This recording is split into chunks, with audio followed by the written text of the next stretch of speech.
बिस्मिल्लाहिर्रहमानिर्रहीम, अस्सलाम वालेकुम नाज़रीन। आज की वीडियो में हम आपके सामने CNBC की रिपोर्ट रखेंगे और ये रिपोर्ट बड़े बड़े तज्जिया निगारों ने मिलकर बनाई है।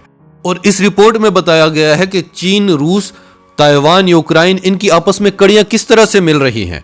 क्या रूस पूरी दुनिया की तवज्जो यूक्रेन पर इसलिए लगाकर बैठा हुआ है कि पीछे चीन ताइवान पर हमला कर दे? क्या चीन ये चेक कर रहा है कि दुनिया का रूस पर क्या रिएक्शन आता है? क्या दुनिया जो रूस के खिलाफ करेगी, अगर वही काम वो चीन के खिलाफ करती है तो क्या चीन का उस पर असर पड़ता है?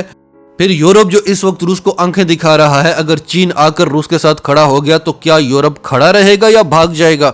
ये रूस और चीन मिलकर पूरी दुनिया के साथ क्या नया खेल खेल रहे हैं। वो अमेरिका, वो मगरिब जो दुनिया को बेवकूफ़ बनाया करते थे, आज रूस और चीन उनको किस तरह से बेवकूफ़ बना रहे हैं। ये सारी डिटेल्स, ये सारे इनके शफात आपको आज की वीडियो में मिलेंगे। उससे पहले अगर अभी तक आपने हमारा चैनल सच टीवी सब्सक्राइब नहीं किया तो इसे अभी सब्सक्राइब करें और बेल आइकन पर क्लिक करें ताकि हमारी आने वाली वीडियोस आपको वक्त पर मिलती रहें। CNBC की खबर है, as the Russia Ukraine crisis unfolds, China and Taiwan are watching. चीन और ताइवान बड़े गौर से जायजा ले रहे हैं कि रूस और यूक्रेन का क्या बनता है। इस रिपोर्ट में बताया गया है कि इस वक्त पूरी दुनिया इस तजस्सुस में है कि क्या रूसी सदर व्लादिमीर पुतिन अपने छोटे और कमजोर हमसाए यूक्रेन पर हमले का ऑर्डर देता है या नहीं देता। और सियासी तज्जिए ये बता रहे हैं कि ऐसे वक्त में चीन, जिसको ताइवान में इंटरेस्ट है, जो ताइवान पर क्लेम करता है और ताइवान पर हमला करना चाहता है, वो इस सिचुएशन को बड़ी गौर से देख रहा है कि दुनिया का क्या रद्द अमल आता है रूस और यूक्रेन के मामले पर। चीन ने बार बार इस ख्वाहिश का इजहार किया है कि वो एक बार फिर से चीन और ताइवान को एक करना चाहता है, वो रीयूनिफाई करना चाहता है। ताइवान जो कि चीन के करीब एक छोटा सा जजीरा है जिसकी अपनी गवर्नेंस है, लेकिन चीन कहता है कि ये हमारा एरिया है। तज्जिया निगारों का ये मानना है कि चीन और रूस मिलकर काम कर रहे हैं। अगर रूस यूक्रेन पर हमला करता है तो इसका मतलब है कि चीन भी ताइवान पर हमला करने वाला है। लेकिन चीन और ताइवान इस सबसे पहले रूस और यूक्रेन की सिचुएशन को बड़े गौर से देख रहे हैं कि इस सब से रूस और यूक्रेन को क्या कंसिक्वेंसेस फेस करना पड़ेंगे। Kissinger institute on China and the United states के डायरेक्टर रॉबर्ट डेली का मानना है कि चीन पहले देखना चाहता है कि अमेरिका कितना असर और रसूख रखता है, अमेरिका की एबिलिटीज क्या हैं, वो यूक्रेन के लिए किस हद तक जाता है, किस हद तक स्टैंड लेता है और वो रूस का क्या बिगाड़ सकता है। ये भी मुमकिन है कि रूस ने यूक्रेन पर हमला ही ना करना हो, वो चीन के कहने पर अमेरिका की एबिलिटी चेक कर रहा हो। और ये भी हो सकता है कि पूरी दुनिया को यूक्रेन की तरफ तवज्जो दिलाकर चीन ताइवान पर हमला कर दे। लेकिन चीन को यह समझ लेना चाहिए कि अमेरिका के लिए ताइवान ज्यादा इंपॉर्टेंट है, क्योंकि ताइवान वेस्टर्न पैसिफिक में अमेरिकन सिक्योरिटी स्ट्रेटेजी का सेंटर है। CNBC का कहना है कि जब हमने चीन की फॉरेन मिनिस्ट्री से इस बारे में सवाल किया तो उन्होंने जवाब देने से इनकार कर दिया। फिर इस रिपोर्ट में बताया गया कि jab रूसी सदर व्लादिमीर पुतिन चीन के दौरे पर गए, उन्होंने विंटर ओलंपिक्स में शिरकत की और चीन के सदर शी जिनपिंग के साथ मुलाकात भी की। वहां पर दोनों सदूर ने मिलकर मगरिब को और खासतौर पर अमेरिका को वार्निंग दी कि आप कोल्ड वॉर वाली हरकतें बंद करें, और दोनों ने मगरिब पर यह वाज़ेह कर दिया कि वो नेटो एक्सपेंशन के खिलाफ हैं। नाजरीन, हम आपसे बार बार कह रहे हैं कि अमेरिका ये जंग करवाना चाहता है, क्योंकि इस जंग में अमेरिकी इंटरेस्ट्स हैं। सारे फेवर्स अमेरिका को जा रहे हैं, नुकसान हो रहा है पूरे यूरोप का। तो इस हवाले से इस रिपोर्ट में बताया गया कि अमेरिका यूक्रेन में अपनी फौजें इसलिए नहीं भेजना चाहता क्योंकि आपने देखा है कि वो ईस्टर्न यूरोपियन कंट्रीज में अपनी फौजें भेज रहा है, पोलैंड में, स्लोवाकिया में, चेक रिपब्लिक में, लातविया में, लिथुआनिया में, जर्मनी में, लेकिन वो यूक्रेन में अपनी फौजें नहीं भेज रहा। तो इस रिपोर्ट में बताया गया है कि वो यूक्रेन में अपनी फौजें इसलिए नहीं भेज रहा क्योंकि उसे लगता है कि अगर जंग हो गई तो फिर रूस और चीन मिलकर लड़ेंगे और अमेरिका रूस और चीन का मुकाबला नहीं कर सकता, इसलिए वो खुद इस जंग से पीछे रहना चाहता है। और मगरिब को यह लगता है कि चीन रूस की सपोर्ट तो जरूर करेगा लेकिन रूस के साथ मिलकर लड़ेगा नहीं।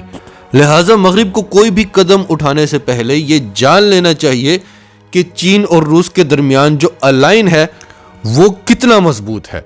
क्या चीन रूस के लिए लड़ने के लिए आएगा या वो बैठकर सिर्फ सपोर्ट करेगा?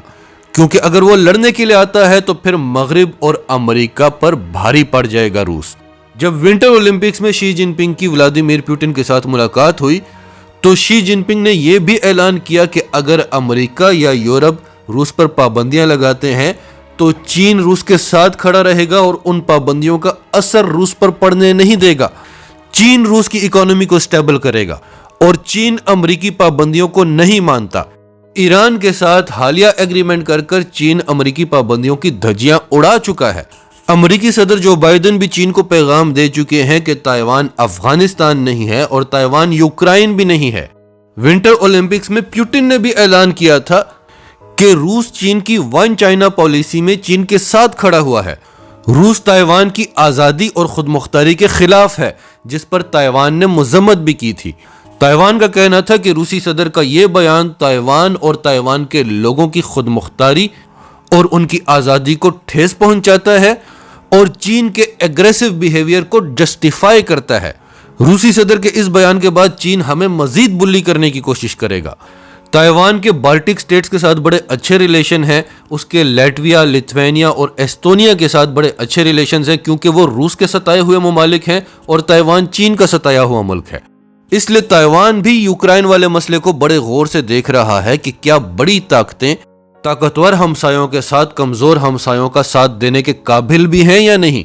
और दूसरा, चीन ये भी देख रहा है कि क्या यूक्रेन वाले मसले पर मगरिब रूस का कुछ बिगाड़ सकता है या नहीं बिगाड़ सकता। अगर मगरिब रूस का कुछ ना बिगाड़ सका तो चीन भी ताइवान पर हमला कर देगा। इसलिए अमेरिका बार बार कह रहा है कि ताइवान यूक्रेन नहीं है, ताइवान अमेरिका के लिए बहुत ज्यादा इंपॉर्टेंट है क्योंकि उसे लगता है कि वो रूस का कुछ बिगाड़ नहीं सकेगा और चीन इसका नाजायज फायदा ना उठा ले। फिर इस रिपोर्ट में यह भी बताया गया है कि चीन और रूस में एक बहुत बड़ा फर्क यह भी है कि अगर आप दोनों ममालिक की हिस्ट्री उठाकर देखें तो रूस ने इकोनॉमी और ट्रेड से ज्यादा सुपर पावर बनने पर जोर दिया है। उसकी हमेशा यही कोशिश रही है कि उसका असलहा बेहतरीन हो, उसकी फौज सबसे बड़ी फौज हो, जबकि चीन ने हमेशा यह कोशिश की है कि उसकी इकोनॉमी सबसे स्ट्रांग हो, उसके पास बेइंतहा पैसा हो, पूरी दुनिया उसके साथ ट्रेड करे। तो दोनों ममालिक के मिजाज में फर्क है, लेकिन अब पोजीशन चेंज इसलिए भी हो गई है कि अब चीन कुछ भी कर ले पूरी दुनिया को चीन के साथ ट्रेड करनी पड़ेगी, क्योंकि ट्रेड के मामले में चीन दुनिया की जरूरत बन चुका है। और चीन ये जानता है कि अगर अमेरिका ने चीन पर पाबंदियां लगा भी ली तो पूरी दुनिया उन पाबंदियों को नहीं मानेगी, खास तौर पर यूरोप उन पाबंदियों को नहीं मानेगा क्योंकि बड़े बड़े ममालिक चीन के बगैर अपनी मईशत चला ही नहीं सकते। ऑस्ट्रेलिया जैसे ममालिक की मईशत चीन पर डिपेंडेंट है। चीन जब चाहे इनकी मईशतें तबाह कर सकता है, लेकिन चीन अमेरिका की तरह ब्लैकमेल नहीं करता।